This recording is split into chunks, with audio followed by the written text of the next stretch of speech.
Jsme v Leči nad Sázavou a chtěl bych vám představit k prodeji pohádkovou vilu s nádherným výhledem na řeku Sázavu.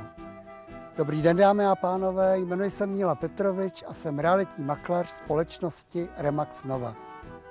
Tato vila je tak krásná a mimořádná, že nebudu zdržovat a půjdeme dál. Vila má propozice 9+1. Jsou zde 2 koupelny, 3x WC a 2 úklidové komory. Vila je 3patrová s věžičkou a obyvatelným suterénem. Topení je plynové ústřední, v koupelnách je podlahové, stejně jako v kuchyni, kde je podlahové topení elektrické.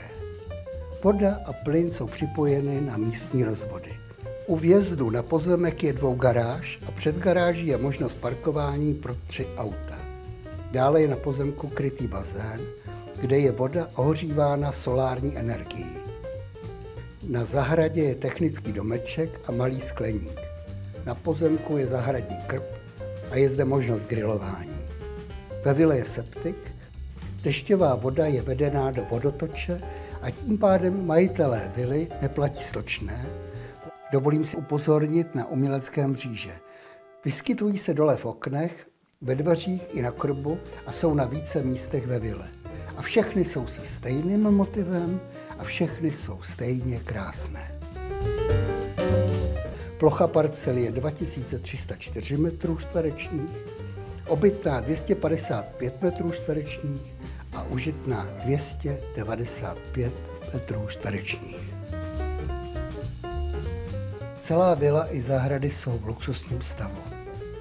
V roce 1993 byla odkoupena současnými majiteli a ti provedli rozsáhlou a velmi citlivou rekonstrukci celého objektu, a to včetně obou zahrad.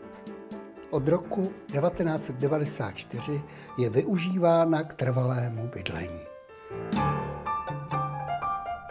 Ledeč nad Sázavou stojí v kopcovité oblasti Českomoravské vrchoviny po obou březích řeky Sázavy.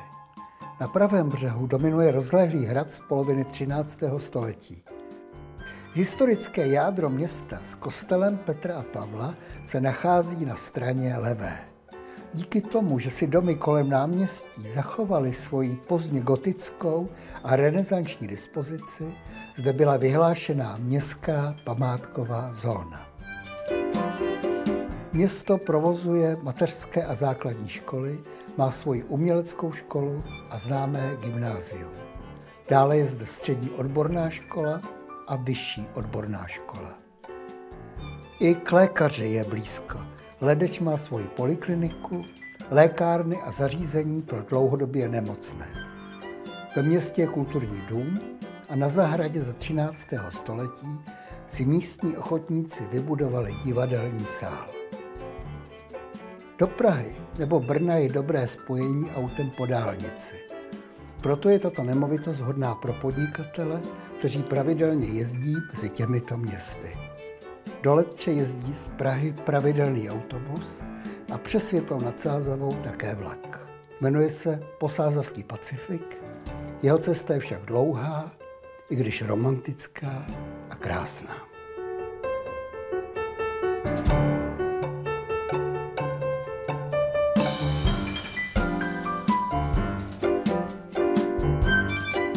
Krásný pohled, co říkáte? Trochu mi to připomíná Měsíc nad řekou. Jen jiná řeka, jiné město, jiné století. Ale krása zůstane vždycky krásou.